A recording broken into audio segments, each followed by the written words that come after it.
Hace años que se viene alertando de las condiciones laborales de nuestros investigadores y del drama que supone, tanto como para la sociedad, quedarnos sin investigadores en nuestro país, porque esto nos lleva irremediablemente a un estancamiento, incluso a un retroceso en muchos ámbitos, como para ellos, en el plano personal, del desarraigo y la falta de futuro en su lugar de origen.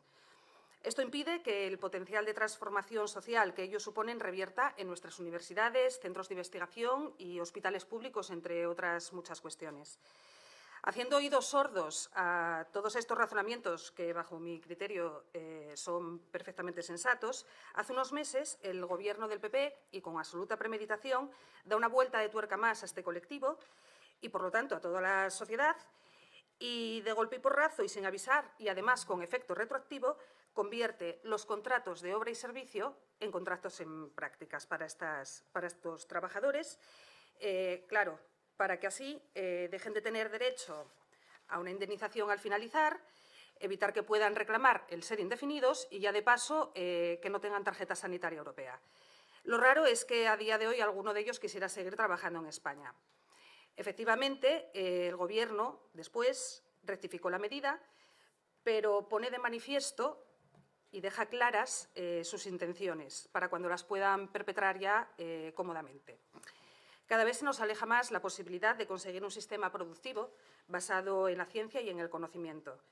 Y Oviedo, como ciudad universitaria que es, está preocupada con estas políticas y, en la medida de sus posibilidades, este Gobierno está intentando paliar las necesidades de quienes, a pesar de todo, deciden encaminar su vida laboral hacia la ciencia y la investigación.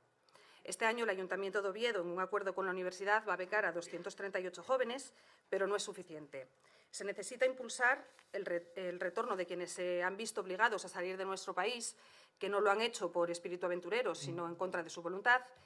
como única forma de impulsar su vida profesional. Y estamos obligados, además, a exigir al más alto nivel garantías para conseguir un sistema científico que represente un futuro para nuestro país que sea más justo y sostenible, porque hay que frenar el éxodo y revertir la precariedad para seguir avanzando como sociedad. Y por eso pedimos el apoyo de todos los grupos, incluido el del Partido Popular.